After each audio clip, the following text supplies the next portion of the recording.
kita para sa karong gabion sa adlaw na kong natawhan, September 29.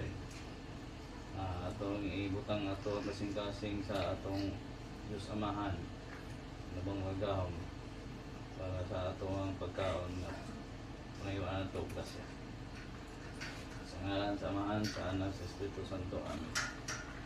Ginoong Amahan, daghang salamat sa imong gihatag nga grasya kanamo, labi na karon giuna karong adlaw nga nag-celebrate ako sa akong birthday na tawhan. Ika 42 years old na ako. Nasipyat na ang kandila.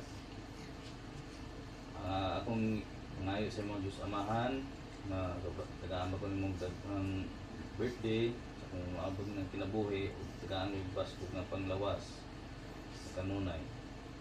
Lubanan sa ako ang partner karon nga si Emily. Lubanan sa iyang mga igsuon nga wala karon diri.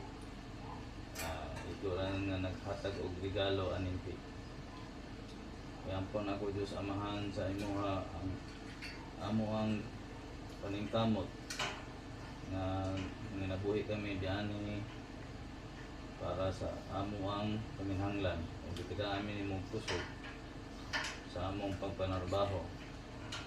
Unta Diyos Amahan, padayonon nimo ang grasya o blessing swerte sa among kinabuhi na imong ihatag kanamo ilabi na sa akuha o wa ko nimo gipa-surrender sa kanang mga pagsulay.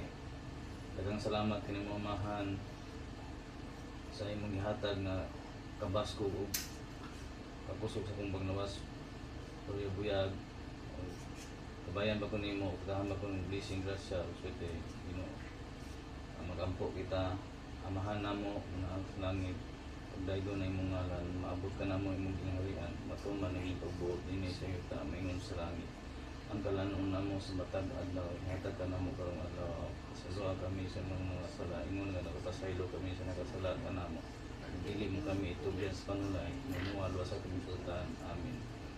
Daghang salamat kanimo Amahan sa aning blessing blessing ihatag mga pagkaon sa mga tubangan karon nga pag-celebrate sa kuang adlaw tawhan. Daghang salamat pag-usab ninyo Amahan. Amen. Amen. Samahan sa Anak Santo. Amen. Happy birthday to you. Happy birthday to you. Happy birthday, happy birthday, happy birthday to you. Happy birthday. Siguro to si Marjun.